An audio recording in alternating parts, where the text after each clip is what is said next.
हावी हैं, जादू हावी है, कुछ दुश्मन आपके ऊपर मुसल्लत हैं, आपके ऊपर बहुत जुल्म कर रहे हैं, आपके साथ बहुत ज्यादती कर रहे हैं, या आपकी कोई बंदिश है, कोई मसला बना हुआ है, वो हल नहीं होता,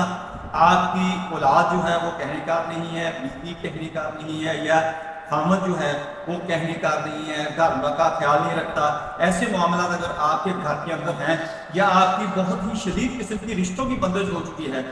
कारोबार की बंदिश हो चुकी है, आपके ऊपर कर्ज चढ़ चुका है, आपकी फैक्ट्रियां, आपके कारोबार, आपका सारे का सारा मामला जो है वो बंद हो चुका है, इतनी सख्त बंदिश है, उसको खत्म करने के लिए आपने ये अमल करना है। ये अल्लाह के नाम है, अल्लाह के साथ अपना ताल्लुक मजबूत कर लो और अल्लाह को याद रखो हर वक्त। अल्लाह की ज़ात जब आपके साथ होगी तो कोई भी दुनिया की ताकत आपका कुछ बाल बच्चा नहीं कर सकती, आपका कुछ नहीं बिगाड़ सकती।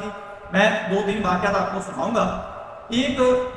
बंदा एक बुजुर्ग के पास जाता है, वो कहता है हजरत हमारा